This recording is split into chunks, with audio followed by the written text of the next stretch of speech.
Good morning to all of you student. हमारा topic चल रहा है chapter number 3 liberalisation, privatisation and globalisation and appraisal. Right, तो सबको क्लियर हो गया होगा अब तक जितने भी कंसेप्ट हमने इस चैप्टर के अंदर रीड किए हैं। लिबरलाइज इकोनॉमी क्या होती है, प्राइवेटाइजेशन कैसे हुआ और हमारी इकोनॉमी को ग्लोबलाइज कैसे किया। ये 3 तरह के रिफॉर्म्स हमारी इकोनॉमी के अंदर किए गए थे। तो आज हम पढ़ेंगे कि इन तीनों का बेनिफिट्स हमारी इकोनॉमी के अंदर क्या रहा या फिर बैड इम्पैक्ट्स क्या रहे हमारी इकोनॉमी के अंदर। ठीक है, तो वेरी फर्स्ट हम कर रहे हैं कि इंडिया के अंदर इन सब का जब ये रिफॉर्म्स हुए उसके बाद की इंडियन इकोनॉमी हमारी कैसी थी, या फिर ये भी कह सकते हैं कि what are the good impact of these reform in our economy. ठीक है, तो हम पढ़ेंगे इकोनॉमी के अंदर होने वाले इम्पैक्ट। जैसे कि हमें पता है कि reform process has completed now, कि जितने रिफॉर्म जिस चीज के लिए स्टार्ट किए गए थे तो वो उस स्टार्टिंग को काफी टाइम हो गया। तो आने वाले 20 सालों तक जो था उसका रोल, उसका जो ऑब्जेक्ट था वो कंप्लीट किया गया।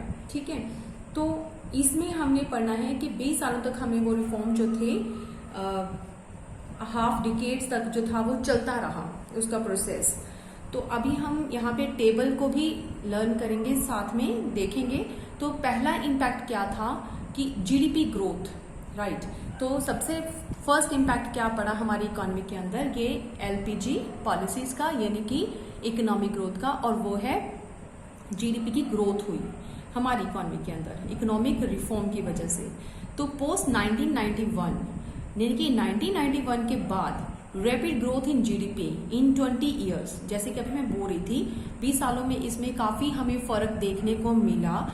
यानी कि 91 से पहले हमारी इकोनॉमी की ग्रोथ इतनी ज्यादा नहीं थी, लेकिन आफ्टर दैट वो ग्रो होते होते आने वाले 20 साल जो थे हमने नोटिस किया उसमें रैपिड ग्रोथ हुई हमारी जीडीपी की। The growth rate of GDP increase from 5.6 to 8.2% during 2007 और 12। अगर हम अप्रोक्सीमेटली चेकआउट करें 91 से लेके, ठीक है, 2012 तक हम बात कर रहे हैं, तो यहां तक जो हमारी जीडीपी की ग्रोथ है वो 5.6% से कितनी इंक्रीज होगी, 8.2%। यानी कि यहां से लेके इस साल तक 2011-12 यानी कि 12 तक अगर हम काउंट करें तो नियर अबाउट 20 ईयर्स हो गए। तो 20 ईयर्स के बीच बीच में कितना ज्यादा हमने वो इंक्रीजमेंट दिखाई है वो हम यहाँ पे पढ़ रहे हैं। तो 5.6% हमारा ग्रोथ हो रहा था जीडीपी का। ठीक है, जो बढ़ के कितना हो गया 8.2% in the year of 2011-12। Right, during the period of 2011-12। Clear. तो अब इस ग्रोथ को हम सेक्टर वाइज रीड करते हैं कि कितना इम्पैक्ट जो है हर एक सेक्टर का रहा इस जीडीपी ग्रोथ के अंदर। एग्रीकल्चर सेक्टर जो था हमारा ग्रोथ हुआ उसके अंदर रेट हैज डिक्लाइन, बट उसमें जो रेट हमें देखने को मिला ग्रोथ रेट वो क्या हो रहा था, कम हो रहा था। ठीक है, तो इसमें आप कॉन्टिन्यूसली चेकआउट करो 3.6, 3.3, 2.3 और 3.2 ये नॉर्मली कम होता जा रहा है अगर 20 ईयर्स के बीच तक भी बात करें तो। राइट, तो ये डिक्लाइन हो रहा था। लेकिन अगर इंडस्ट्रियल सेक्टर की बात करें तो इट इज रिपोर्टेड फ्लक्चुएटेड, तो ये फ्लक्चुएट कर रहा था। 7.1 से 6.5% ग्रोथ हो गया, उसके बाद फिर बढ़ गया, फिर उसके बाद फिर से कम हो गया 7.4। यानी कि कभी कम कभी ज्यादा इस तरह की ग्रोथ हमें देखने को मिली इकोनॉमी के अंदर, किस चीज की, इंडस्ट्रियल सेक्टर की। और थर्ड वन सेक्टर क्या है हमारा, सर्विस सेक्टर। तो सर्विस सेक्टर जो था हैज गोन अप। ठीक है, ये लगातार बढ़ रहा था। 6.7% थी जब हमने ये रिफॉर्म स्टार्ट किए थे। तो रिफॉर्म के स्टार्ट होने के बाद ये 8.2, 7.8 और 10% तक जो था इसका ग्रोथ हमें देखने को मिला। यानी कि सर्विस सेक्टर के अंदर जीडीपी का ग्रोथ काफी ज्यादा हमें देखने को मिला। दिस इंडिकेट, अब ये जो इतना ग्रोथ हमें सर्विस सेक्टर में देखने को मिल रहा है ये क्या हमें शो करता है, this indicate that the growth rate is mainly driven by growth of service sector. Yes, तो हम एक्चुअल में कह सकते हैं कि ये जो ग्रोथ हमें देखने को मिल रही है, ये जो हम बात कर रहे हैं कि 5.6 से 8.6 तक हुआ, 8.2 तक क्रिएट हुआ, तो ये ज्यादातर कौन से सेक्टर की वजह से हुआ, सर्विस सेक्टर की वजह से।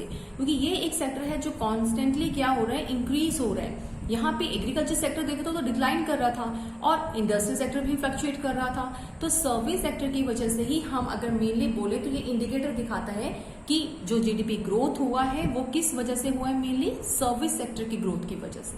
राइट बेटे, तो यहाँ पे हम सर्विस सेक्टर को मेन पार्ट गिनते हैं ग्रोथ के लिए। ड्यूरिंग 2012 और 15, 2012 से लेके और 2015 तक ये जो साल थे हमारे, ये सेटबैक टाइम था इन डिफरेंट सेक्टर, अलग अलग सेक्टर्स के लिए। कौन सा टाइम पीरियड था ये? 2012 से लेके 15 तक का जो टाइम पीरियड था उसमें हमारे डिफरेंट सेक्टर जो इफेक्ट हुए, ठीक है। तो वो कैसे हुए अभी हम देख लेते हैं। इसमें एग्रीकल्चर को ज्यादा इफेक्ट हुआ, राइट, एग्रीकल्चर को ज्यादा इफेक्ट हुआ। वो कैसे? एक बार हम टेबल के ऊपर दोबारा चलते हैं कि क्या डिफरेंट हमें मिला इस ईयर के अंदर। 2000 कौन से साल से लेके 12 से लेके अगर हम 15 तक की बात करते हैं तो इसमें जो हमारा एग्रीकल्चर सेक्टर था 3.2 तक तो कॉन्टिन्यूसली डिक्रीज कर रहा था, उसके आने वाले साल में बहुत ही ज्यादा डिक्रीज कर गया, यानी कि यहाँ पे जो ग्रोथ था बहुत कम था, 1.5। इवन की जो उसके सक्सेसिव आगे ईयर्स हैं उसमें तो ये नेगेटिव भी हो गया, राइट। तो यहाँ पे इंडस्ट्रियल सेक्टर जो था हमारा वो भी थोड़ा थोड़ा इंप्रूव कर रहा था, ठीक है। लेकिन यहीं पे हमारा क्या था, 10 से 8.1 रह गया हमारा सर्विस सेक्टर। फिर उसके बाद फिर से सर्विस सेक्टर जो था डिक्लाइन हो रहा था, उसके बाद इंप्रूव किया है, यानी कि इसके बीच में हमारा काफी सेटबैक लगा सर्विस सेक्टर को भी और हमारे एग्रीकल्चर सेक्टर्स को भी, ठीक है। सो while agriculture recorded a high growth rate during 2013-14, in the next it is negative। जैसे कि अभी हमने किया कि एग्रीकल्चर सेक्टर जो था वो रिकॉर्ड किया गया था ग्रोथ 2013-14 में फिर से लार्ज, जैसे कि यहाँ पे हमारा 1.5 था ना, तो ये इस ईयर के अंदर इसने ग्रो करना शुरू किया था, लेकिन सडनली फिर से नेक्स्ट ईयर में क्या हो गया, ये नेगेटिव हो गया, राइट। तो इसी तरह से जो सर्विस सेक्टर है ये हमें दिखाई दे रहा है 10.3% यहाँ पे ग्रोथ हुई है 2014-15 में, यानी कि वो पहले डिक्लाइन होना शुरू हो गया था, फिर से इंक्रीज होना शुरू हो गया, ठीक है। और जो इंडस्ट्रियल सेक्टर है वो क्या हुआ, 3.6%, यानी कि हम 12 से 15 तक के बीच की बातें कर रहे हैं, तो 3.6 जो था वो डिक्लाइन हो गया था 7.4 से सीधा नियर अबाउट हाफ के अकॉर्डिंगली 3.6% यहाँ पे ग्रोथ हो रहा था। बट इसके बाद क्या हुआ, वो फिर से थोड़ा सा इंप्रूव करना शुरू हो गया, राइट। तो इसी तरह से इन सालों के अंदर 2012 से 15 के बीच में जो टाइम पीरियड रहा वो काफी सेटबैक रहा हमारे तीनों सेक्टर्स के लिए, राइट। बेटे ये टेबल इस तरीके से ही अगर आपको पेपर में ये सिंपल ये टेबल आ जाए, इस बार भी हमारे एग्जाम्स में ये क्वेश्चन आया था, आपको टेबल को प्रॉपर्ली एक्सप्लेन करना है। तो एक्सप्लेन कैसे करना है, जैसे अभी हमने किया, हमने यहाँ पे एक एक वैल्यूज को इस तरीके से रीड कर लिया कि हमें उसमें कहाँ से कौन सी चीज हम एक्सप्लेन कर सकते हैं वो हमें बतानी है। तो जैसे अभी मैंने एक्सप्लेन किया वैसे ही आपको वो टेबल एक्सप्लेन करना है। अदरवाइज इनमें से जितनी भी डेटा आपको मेन है वो मैंने अभी बोले हैं, सिर्फ वही आपको लर्न करके रखने हैं। अगर आप टेबल पेपर के अंदर नहीं भी बना पाए तो इतनी बातें बस आपको लिखनी है ग्रोथ के रिगार्डिंग, कि कौन सा सेक्टर आगे जा रहा था, कौन सा पीछे जा रहा था, कितने % उसने इंप्रूव किया। ये तो था पहला हमारा कि रिफॉर्म से हमें बेनिफिट हुआ ग्रोथ का, राइट। दूसरा बेनिफिट हमारी इकोनॉमी को क्या हुआ, led to rapid increase in foreign direct investment. Yes, हमारी इकोनॉमी के अंदर दूसरा ये बेनिफिट हमें ये मिला रिफॉर्म्स का कि फॉरेन डायरेक्ट इन्वेस्टमेंट हमारी कंट्री के अंदर स्टार्ट हो गया। ये फॉरेन डायरेक्ट इन्वेस्टमेंट किन दो चीजों को मिला के बनता है, एक तो बनता है फॉरेन इन्वेस्टमेंट, फॉरेन इन्वेस्टमेंट अगर हम बोलें तो ये किन दो चीजों को मिला के बनता है, फॉरेन इन्वेस्टमेंट, यहाँ पे लिखेंगे foreign investment is equal to एक तो फॉरेन डायरेक्ट इन्वेस्टमेंट को लेके प्लस और एक FII को लेके, ठीक है। तो इन दोनों को मिला के क्या बनता है, फॉरेन इन्वेस्टमेंट बनता है। तो हमारी इकोनॉमी के अंदर फॉरेन इन्वेस्टमेंट भी हमारा क्या हो गया, इंक्रीज हो गया। तो ये दो चीजें क्या है, FDI का मतलब फॉरेन डायरेक्ट इन्वेस्टमेंट, यानी कि अगर कोई बाहर से कोई फॉरेनर इंडिया में आके अपना पैसा इन्वेस्ट करता है तो इट मीन्स किसी भी कंपनी के अंदर कोई मैकडॉनल्ड्स यहाँ पे खोल देता है, मल्टीनेशनल कंपनी यहाँ पे खोलता है, अपना पैसा लगाता है तो उसकी ऑनरशिप उसके पास होती है, राइट। और FII का मतलब होता है कि foreign institutional investment, it means कि वो अपना ऑनरशिप नहीं शिफ्ट होती, यानी कि वो अपना पैसा जो है वो इक्विटी में लगाता है, शेयर मार्केट के अंदर, स्टॉक एक्सचेंज के अंदर अगर वो पैसा इन्वेस्ट करता है तो दोनों को प्लस करके हमें टोटल फॉरेन का इंडिया के अंदर इन्वेस्टमेंट पता लगती है, तभी हम बोलते हैं फॉरेन इन्वेस्टमेंट। यहाँ पे अगर आपको डेटा लिखना हो तो आप थोड़ा सा यहाँ पे डेटा भी ऐड कर सकते हो अपने कंसेप्ट को और अच्छा करने के लिए, कि 1990 की अगर बात कर रहे हैं, 1992-91 क्या हुआ था इस ईयर के अंदर, 1990 और 91 के अंदर जो हमारा इंक्रीजमेंट था FDI का वो 100 मिलियन था, राइट। तो वो अब चेंज होके कितना हो गया था, 2016-17 में अगर हम बात करें तो वो बढ़ के हो गया था बेटे इसमें इंक्रीजमेंट हमें देखा 36 बिलियन का, 36 बिलियन इतना जो था वो चेंज आया था हमारे फॉरेन डायरेक्ट इन्वेस्टमेंट के अंदर। And there has been increase in the foreign exchange reserve also. तो इसी के साथ साथ अगर ये चीज चेंज आई है तो हमारा फॉरेन एक्सचेंज रिजर्व भी हमारा इंक्रीज हो गया, और इसी को हम अपना थर्ड पॉइंट काउंट करते हैं। तो क्योंकि हमारा जो फॉरेन के अंदर जो इन्वेस्टमेंट थी, फॉरेन डायरेक्ट इन्वेस्टमेंट जहां पे ज्यादा हो रही थी, और इसके साथ साथ ही हमारा क्या हो गया, ज्यादा करेंसी, फॉरेन करेंसी हमारे इंडिया के अंदर आने लगी, जिससे हमारा रिजर्व भी इंक्रीज हो गया। ठीक है, तो इसको भी अगर हम एस्टिमेट देखें तो 1991 में जो हमारा एस्टिमेट था कि यूएस डॉलर, यहाँ पे भी हम बेटे इतना लिखेंगे, ये चीज क्या है, यूएस डॉलर है, डॉलर्स के अंदर ही हम इसको एस्टिमेट कर रहे हैं 36 यूएस डॉलर। तो यहाँ पे अगर 6 बिलियन के यूएस डॉलर हम यहाँ पे देख रहे थे, हमारे पास स्टॉक था इतना फॉरेन एक्सचेंज रिजर्व का, तो इसको हम एस्टिमेट लगाए 2014-15 के अंदर ये कितना हो गया था, 321 यूएस डॉलर, राइट, 321 बिलियन। तो ये एक बहुत बड़ी अचीवमेंट थी, 6 बिलियन से सीधा 321 बिलियन का फॉरेन रिजर्व हमारे इंडिया के अंदर आ गया था। ठीक है, so India is the one of the largest foreign exchange reserve holder. तो इस टाइम इंडिया को वन ऑफ द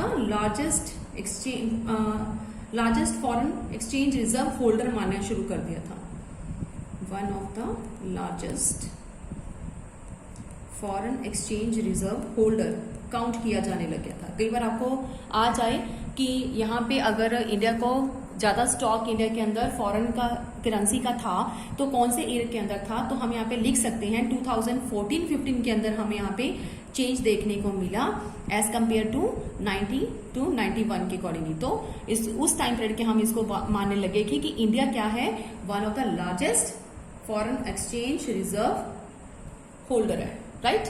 नेक्स्ट क्या है, सो फोर्थ पॉइंट है हमारा एक्सपोर्टर, यानी कि इंडिया अब तक क्या हो चुका था कि इन रिफॉर्म्स की वजह से एक बड़ा सक्सेसिव एक्सपोर्टर हो चुका था। बाहर की कंट्री में कुछ इंपॉर्टेंट चीजें तो वो सप्लाई कर सकता था, जैसे कि auto parts, engineering goods, IT software हो गया, टेक्सटाइल की चीजें होगी इन द रिफॉर्म पीरियड, यानी कि इस पीरियड के दौरान उसने इन चीजों का एक्सपोर्ट करना शुरू कर दिया था। तो हम साफ कह सकते हैं कि इंडिया क्या हो गया था, मोनोपोली से कहां पे शिफ्ट कर रहा था, अब धीरे धीरे कॉम्पिटिटिव मार्केट में शिफ्ट कर रहा था। ठीक है, shift from monopoly to competitive market. पहले सिर्फ उसका जो बनाया हुआ सामान था डोमेस्टिक गुड्स, वो सिर्फ इंडिया के अंदर ही यूज की जाती थी, लेकिन अब वो इतना सक्सेसिव एक्सपोर्टर बन चुका है, यानी कि वो कॉम्पिटिटिव मार्केट में अब चला गया है। ठीक है, तो ये बेनिफिट रहा हमारे रिफॉर्म्स का। नेक्स्ट बेनिफिट था कंट्रोल ऑफ इन्फ्लेशन।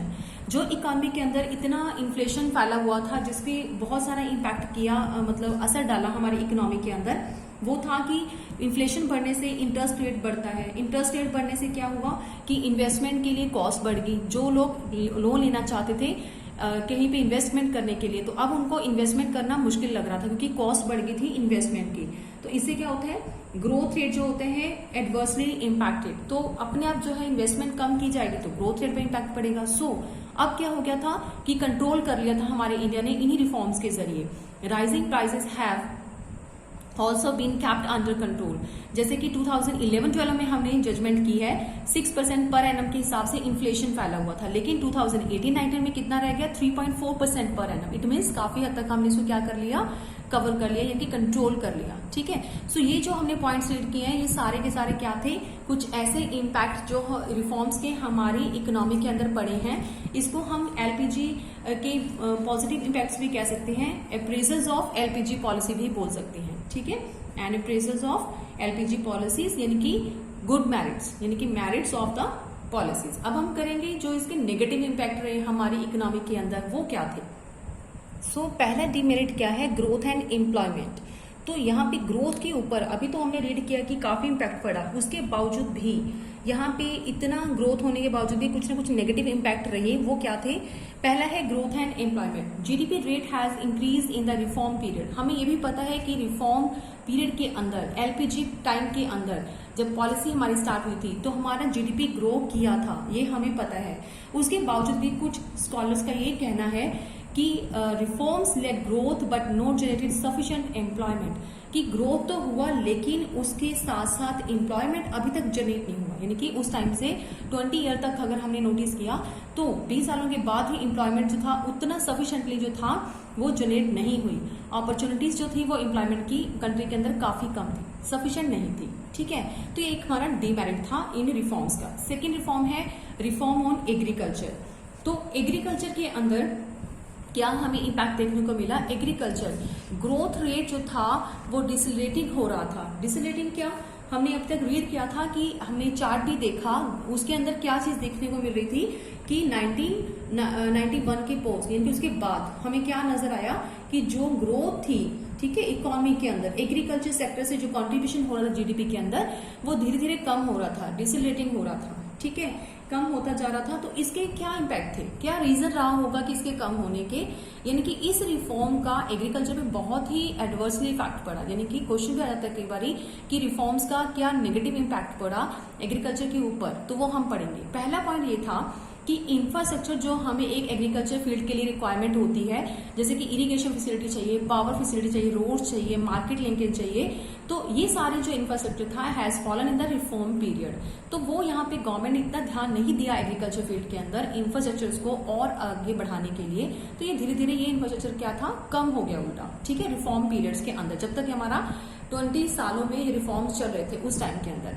सेकेंड क्या था एग्रीकल्चर के अंदर बैड इम्पैक्ट पड़ा, रिमूवल ऑफ फर्टिलाइजर सब्सिडीज। हमने लास्ट लेक्चर में किया था कि गवर्नमेंट क्या करती है, फर्टिलाइजर सब्सिडीज प्रोवाइड करती है। जब उसने लिबरलाइज किया था इकोनॉमी को तो यहाँ पे सब्सिडीज प्रोवाइड करी थी, राइट। तो फर्टिलाइजर सब्सिडी जो था वो भी बंद कर दिया। अब जितने भी फार्मर्स हैं उनको बहुत मुश्किल आई, यानी कि स्मॉल और मार्जिनल फार्मर्स के ऊपर इसका बहुत इम्पैक्ट पड़ा। स्मॉल और मार्जिनल जो बड़े फार्मर्स होते हैं उनके ऊपर इन चीजों का ज्यादा इफेक्ट नहीं पड़ता, लेकिन स्मॉल फार्मर्स और जो मीडियोकर फार्मर्स होते हैं उनके ऊपर इसका इम्पैक्ट देखने को मिला, क्योंकि उनके लिए कॉस्ट ऑफ प्रोडक्शन क्या हो गया, काफी महंगा हो गया। ठीक है, तो जिससे हमारी एग्रीकल्चर फील्ड के अंदर प्रोडक्शन के ऊपर फर्क पड़ा, राइट। तो नेक्स्ट क्या था, एग्रीकल्चर सेक्टर तीसरा जो नेगेटिव पॉइंट था, has been experiencing a number of policy changes. हमने ये भी देखा कि बदलती हुई नीतियां यानी कि पॉलिसी, उसका भी एग्रीकल्चर के ऊपर इम्पैक्ट पड़ा। बहुत सारा एक्सपीरियंस इसको झेलना पड़ा। कैसे? Reduction in import duties. पहले क्या था, इम्पोर्ट जो हम बाहर से करते थे, जो उसके ऊपर टैक्स था, ठीक है, इम्पोर्ट ड्यूटी, उसको ऊपर टैक्स लगाया जाता था। अब हमने क्या कर दिया, गवर्नमेंट ने रिफॉर्म्स के बाद ये चेंजेस करी कि अब बाहर से कुछ भी माल अगर हमें मंगवाना है तो उसके ऊपर जो था टैक्स नहीं लगेगा, यानी कि इम्पोर्ट ड्यूटी क्या कर दी, रिडक्शन कर दी। अब बाहर से जो माल आता है वो माल ही हमारी कंट्री के अंदर ज्यादा बिकता है, क्योंकि टैक्स नहीं लगेगा तो वो सस्ता पड़ेगा, जिससे हमारी इकोनॉमी के अंदर हमारी गुड्स जो है वो कम बिकती थी, राइट।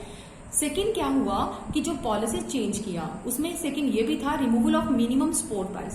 पहले गवर्नमेंट क्या रखती थी, मिनिमम सपोर्ट प्राइस रखती थी और अपने फार्मर्स को ये कहती थी कि अगर आपका जो माल है नहीं बिकेगा, स्टॉक नहीं बिकेगा, तो वो मिनिमम सपोर्ट प्राइस के ऊपर खुद ही परचेज कर लेती है, राइट। या फिर वो कहती है कि मिनिमम रेट जो है वो फिक्स कर देते हैं कि हर एक प्रोड्यूसर्स को उतनी दाम के ऊपर फार्मर्स का स्टॉक लेना ही पड़ेगा, उससे कम दाम के ऊपर स्टॉक जो है वो नहीं ले सकते। That is the minimum stock price. लेकिन अब वो भी रिमूवल कर दिया, तो यहाँ पे भी किसानों को काफी फेस करनी पड़ी problems. Lifting the quantitative restrictions on the agriculture product. पहले कोटा फिक्स किया जाता था कि यहाँ पे कुछ जितना माल है क्वांटिटी का वो बाहर से हम मंगवा सकते हैं, लेकिन अब क्या कर दिया, उसको लिफ्टिंग कर दिया, क्वांटिटेटिव रिस्ट्रिक्शंस हमने खत्म कर दी। तो जिसका इम्पैक्ट कहाँ पे पड़ा, एग्रीकल्चर प्रोडक्ट के ऊपर हमें नजर आया।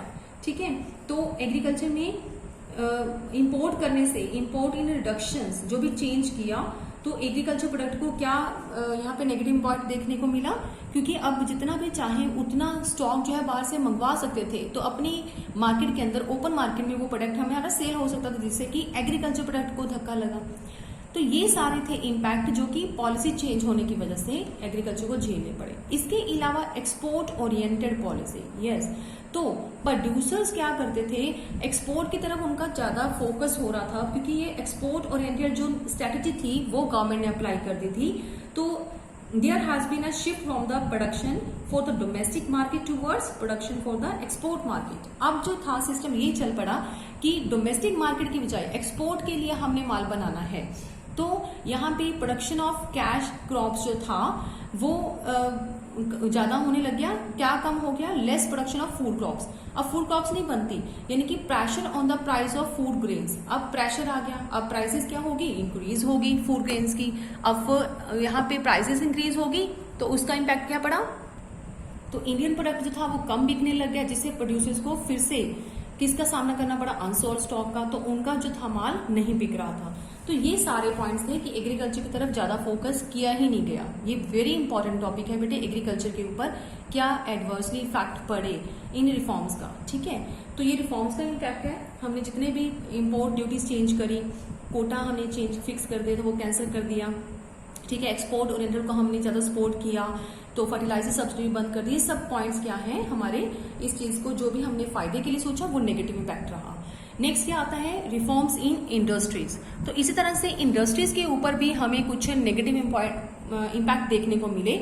इन this sector growth has been recorded as slow down. यहाँ पे हमें ग्रोथ देखने को मिली थोड़ा सा कम, यानी कि स्लो डाउन चल रहा था। इसके रीजन क्या थे, because of decreasing demand of industrial goods, ठीक है, ड्यू टू वेरियस रीजन। बहुत सारे ऐसे कारण थे जिसकी वजह से डिक्रीज हो गई डिमांड किस चीज की, इंडस्ट्रीज गुड्स की। जो हमारी इकोनॉमी के अंदर इंडिजीनियस हमारी इंडस्ट्रीज है उनका स्टॉक कम बिकने लग गया। क्या थे वो रीजंस, पहला पॉइंट था चीपर इंपोर्ट।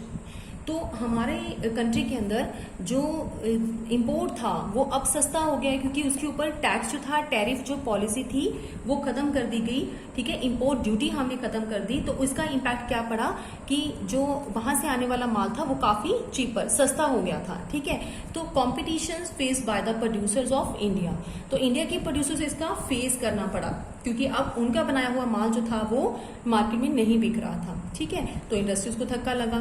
सेकंड क्या था, inadequate investment in the infrastructures. तो हमारी गवर्नमेंट के पास इन्वेस्टमेंट कम था, पैसा कम था कि वो सही तरीके से इंडस्ट्रियल सेक्टर के इंफ्रास्ट्रक्चर पे लगा पाते, तो इसीलिए काफी नहीं था इन्वेस्टमेंट। तो उसकी वजह से भी क्या हुआ, हमारे इंडस्ट्रियल सेक्टर को आगे बढ़ने में प्रॉब्लम क्रिएट हुई। तीसरा क्या था कि हमने इकोनॉमी को ग्लोबलाइज कर दिया। तो in a globalized world developing countries are compelled to open up then the economic to greater flow of the goods from the developed country. तो ये था कि अपनी इकोनॉमी को ओपन अप करने के लिए बोल दिया, ठीक है। ये हमने पहले भी किया हुआ पॉइंट कि डेवलपिंग कंट्री जैसे कि इंडिया को ये बोला गया कि अपनी मार्केट को खुला रखें, ओपन अप देयर इकोनॉमी। किस चीज के लिए, फ्लो ऑफ गुड्स के लिए। कहां से फ्लो करवाना है, फ्रॉम द डेवलप्ड कंट्री, यानी कि जो रिच कंट्रीज हैं, डेवलप्ड हैं, वहां से माल लाया जाएगा और आपकी मार्केट में उसको बेचा जाएगा, ठीक है। तो ये था that adversely affect of the industries. तो लोकल इंडस्ट्रीज के प्रोडक्शन के ऊपर फर्क तो पड़ना ही था, बाहर से माल आ रहा है और उसके ऊपर कोई टैक्स भी नहीं है, और अपनी मार्केट को हमने ओपन कर दिया, ग्लोबलाइज था तो ओपन तो करना ही था। तो उसकी वजह से क्या था, बाहर से आने वाला माल ही ज्यादा इकोनॉमी के अंदर बिकना शुरू हो गया, और इसका एडवर्सली इफेक्ट यानी कि नेगेटिव इफेक्ट पड़ा हमारे लोकल इंडस्ट्रीज के ऊपर, और साथ ही साथ एम्प्लॉयमेंट के ऊपर भी, and employment opportunity in the developing countries, right. तो ये था चीपर इम्पैक्ट, चीपर इंपोर्ट की वजह से या फिर अदर इम्पैक्ट की वजह से इंडस्ट्री जो थी वो क्या हो रही थी, ज्यादा वहां पे इम्पैक्ट पड़ रहा था रिफॉर्म्स का। डेवलपिंग कंट्री जो थी जैसे कि इंडिया, ठीक है। अब एक इम्पैक्ट और था बेटे यहाँ पे कि जो डेवलपिंग कंट्री थी उसमें तो हमने टैरिफ जो नीति थी कि कोटा हमने फिक्स कर दिया। नॉन टैरिफ बैरियर जो था, नॉन टैरिफ बैरियर क्या होता है बेटे, नॉन टैरिफ बैरियर होता है जहां पे नॉन टैरिफ बैरियर्स जहां पे कोटा फिक्स किया जाता है। बट अब इंडिया ने क्या कर दिया कि इस पॉलिसी को खत्म कर दिया, ठीक है। Developing countries like India not assess the developed countries, तो वो उसके अकॉर्डिंगली उसकी कंपटीशन में नहीं पहुंच पाए। रीजन क्या था कि जो नॉन टैरिफ कंट्री बैरियर था वो इंडिया ने तो खत्म कर दिया, लेकिन अदर कंट्रीज ने तो खत्म नहीं ना किया।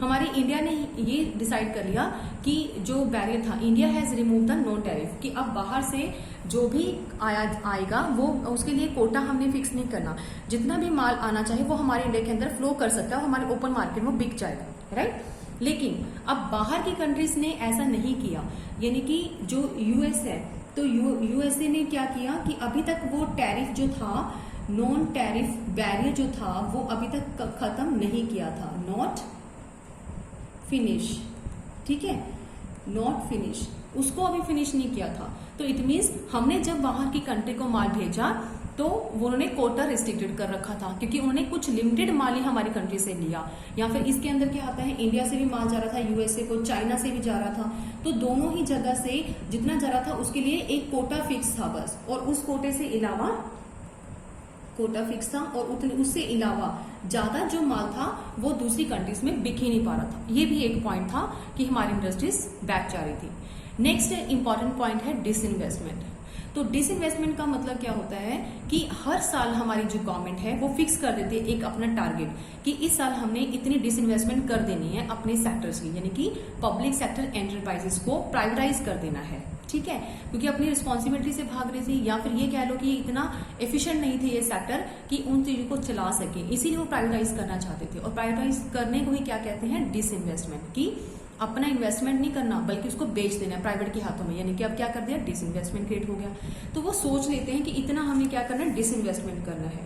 तो यहाँ पे गवर्नमेंट ने 1991-92 के अंदर ये टारगेट रखा था कि अपनी इकोनॉमी को क्या कर रही है, वो प्राइवेटाइज करना चाहती है, और उस चक्कर में डिसइन्वेस्टमेंट करने का सोचा था 2500 करोड़ की डिसइन्वेस्टमेंट को चाहते थे, ठीक है, मोबिलाइज करना, इकोनॉमी के अंदर लेके आना। लेकिन उससे भी ज्यादा फायदा उनको देखने को मिला, 3040 करोड़ का जो था वो डिसइन्वेस्टमेंट हो गया, ठीक है, यानी कि ज्यादा फायदा देखने को मिला, राइट। तो सेम अगर हम देखते हैं आगे वाले साल में 2017 और 2018 में, 2017 और 18 की अगर बात करें तो गवर्नमेंट ने 1 लाख करोड़ का डिसइन्वेस्टमेंट करना चाहा था, ठीक है। तो उस टाइम भी गवर्नमेंट को बहुत फायदा हुआ, और फायदा कितना हुआ, 1,57 करोड़ का, ठीक है। तो इट मीन्स क्या हो गया, जितना वो एक्सपेक्ट करते हैं डिसइन्वेस्टमेंट के बेनिफिट आएगा, उससे ज्यादा बेनिफिट जो था गवर्नमेंट को मिल रहा था, राइट। तो अब यहाँ पे भी एक पॉइंट क्रिएट हो रहा था, क्रिटिसाइज पॉइंट ये था कि जो एसेट हमारा बेचा जा रहा था पब्लिक सेक्टर एंटरप्राइजेस से हैव बीन अंडर वैल्यूड। कुछ क्रिटिसाइज करने वाले ये कहते हैं कि उसकी वैल्यू जो थी वो अंडर वैल्यूड लगाई जाती थी, यानी कि अगर एक डिपार्टमेंट 1 लाख करोड़ का गवर्नमेंट ने एस्टिमेट लगा के उसको बेच रहा है तो वो सही वैल्यू नहीं निकाल रहा है, यानी कि उसने अंडर एस्टिमेट की है, यानी कि अंडर वैल्यू निकाला है। इसकी कीमत कम से कम भी 1.5 लाख करोड़ हो सकती थी या 2 लाख करोड़, यानी कि एक्चुअल फिगर्स के अकॉर्डिंगली गवर्नमेंट नहीं निकाल रही थी, and sold to the private sector, और इसी वैल्यू को लेके, अंडर वैल्यू को लेके वो उसको बेची जा रही थी, यानी कि ये बेनिफिट नहीं था। कुछ पर्संस, कुछ स्कॉलर्स इस चीज के बारे में बोलते हैं, इसको क्रिटिसाइज करते हुए, ठीक है। तो यहाँ पे पॉइंट ये उठता है कि यहाँ पे लॉस क्रिएट हो रहे हैं गवर्नमेंट को, इसको बोलते हैं सब्सटेंशियल लॉस, यानी कि गवर्नमेंट क्या झेल रही है, सब्सटेंशियल लॉस जो है वो झेल रही है, बियर कर रही है, ठीक है। क्योंकि जो प्रोसीड्स हमें यहाँ से मिलता था, प्रोसीड होता है पैसा, जिस इन्वेस्टमेंट से जितना पैसा हमें मिल रहा था वो use to offset the shortage of the government revenue, तो वो गवर्नमेंट रेवेन्यू की शॉर्टेज को ही कवर करने में निकल जाता था। ये शॉर्टेज क्या होती है, अगर गवर्नमेंट के खर्चे ज्यादा हो, रेवेन्यू कम हो, तो उसको पैसा चाहिए, तो ये जो पैसा उनके पास प्रोसीड के तौर पे आया है, जो पैसा ले रहे हैं उसी को उस शॉर्टेज में जो इतना कम पड़ता है उसमें वो यूज कर लेते हैं अपने खर्चों को पूरा करने के लिए, राइट। तो वो होता है प्रोसीड्स। अब यहाँ पे होना क्या चाहिए था, एक्चुअली यूज कैसे होना चाहिए था उस पैसे का, उस पैसे का बेटा यूज होना चाहिए था डेवलपमेंट के लिए, ठीक है। किस तरह की डेवलपमेंट ऑफ PSE, यानी कि जो पब्लिक सेक्टर अंडरटेकिंग था या पब्लिक सेक्टर एंटरप्राइजेस भी बोलते हैं इसको, उसको आगे एफिशिएंट करने के लिए, ठीक है, ज्यादा एफिशिएंट करने के लिए जितने भी आगे रह गए हैं, एक तो अगर उसने बेच दिया तो बाकी पब्लिक सेक्टर एंटरप्राइजेस तो थे ना, तो बाकी पब्लिक सेक्टर एंटरप्राइजेस को तो और एफिशिएंट करने के लिए डेवलपमेंट करना पड़ेगा, उसे पैसा लगाना चाहिए।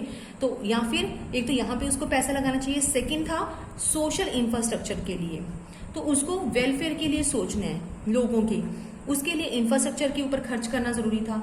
तो इन चीजों के ऊपर खर्च करना चाहिए था, बजाय कि वो प्रोसीड्स को कहाँ यूज कर ले, रेवेन्यू की, गवर्नमेंट रेवेन्यू की शॉर्टेज को कवर करने के लिए, ठीक है। तो इसलिए कुछ लोग यहाँ पे ये भी मानते हैं कि गवर्नमेंट जो कंपनीज है, तो क्या ये बेस्ट वे है टू इम्प्रूव देयर एफिशिएंसी कि अगर हम उसका एक पार्ट को बेच देते हैं तो क्या ये बेस्ट तरीका है इंप्रूवमेंट करने का? येस और नो, ये तो अभी कुछ भी नहीं कह सकते क्योंकि ये जस्ट एक डिबेट था लोगों का। ठीक है, नेक्स्ट पॉइंट है बेटे, नेक्स्ट आता है बेटे reforms and the fiscal policies, यानी कि फिस्कल पॉलिसीज में भी कुछ ना कुछ इम्पैक्ट पड़ा हमारे इन रिफॉर्म्स का। तो गवर्नमेंट की फिस्कल पॉलिसी क्या होती है, यानी कि गवर्नमेंट का जो रेवेन्यू और एक्सपेंडिचर जब हम चेक करते हैं तो वो फिस्कल पॉलिसीज कहलाता है। ठीक है, कई बार रेवेन्यू ज़्यादा, कई बार एक्सपेंडिचर ज़्यादा। तो यहाँ पे expenditure on the social sector growth has plays limited, ये चीज़ नोटिस की गई कि जो खर्चा सोशल वेलफेयर के लिए करना था, सोशल सेक्टर में खर्चा करना था, वो काफ़ी लिमिटेड था। ठीक है, तो गवर्नमेंट ने ये सोचा था कि टैक्स को रिड्यूस कर लेते हैं और उसका मेन एम क्या था रिड्यूस करने का, कि लार्जर रेवेन्यू जो है वो मिल जाएगी। लार्जर रेवेन्यू कैसे मिलेगी? लोग जो टैक्स इवेजन करते थे अब वो टैक्स इवेजन नहीं करेंगे, बट ऐसा हुआ ही नहीं। रिजल्ट क्या था? इसके ऑपोजिट निकला, यानी कि गवर्नमेंट को टैक्स रिड्यूस करने से बेनिफिट नहीं हुआ, उसको लार्ज रेवेन्यू नहीं मिला। ठीक है, तो also the reform policy involving tariff reductions, तो यहाँ पे हमने रिफॉर्म्स के अंदर ये देखा था कि टैरिफ रिडक्शन किया गया और टैरिफ रिडक्शन से क्या हो गया? रेवेन्यू ही लेस हो गया। इसके अलावा दूसरा पॉइंट था फॉरेन इन्वेस्टमेंट। फॉरेन इन्वेस्टमेंट जब लोग आके करते थे, फॉरेन डायरेक्ट इन्वेस्टमेंट, तो उनको ये इंसेंटिव्स मिल गया, टैक्स इंसेंटिव। उनको ये बोला गया कि अगर आप हमारी कंट्री में आके इन्वेस्टमेंट करते हो तो आपको टैक्स के ऊपर इंसेंटिव दिया जाएगा। ठीक है, तो इससे भी क्या हो गया? टैक्स इंसेंटिव देने से tax incentive were provided to the foreign investors which further reduce the scope of raising tax revenue. तो अब उनको भी ये रियायत मिल गई, वहां से तो हम कम से कम ज्यादा टैक्स ले सकते थे, लेकिन उसमें भी उनको इंसेंटिव दे दिया फॉरेनर्स को, तो वहां से भी टैक्स रेवेन्यू इकट्ठा नहीं हो पाया एक्चुअल में। So these have the negative impact of developmental and the welfare expenditure. तो इस तरह से हमारे जो डेवलपमेंट के लिए जो खर्चा चाहिए था, सोशल वेलफेयर के लिए चाहिए था, वो खर्चा जो था वो बढ़ गया, उल्टा कम होने के चाहिए, क्योंकि रेवेन्यूज नहीं थे। ठीक है, तो ये हमारे कुछ नेगेटिव इम्पैक्ट्स रहे।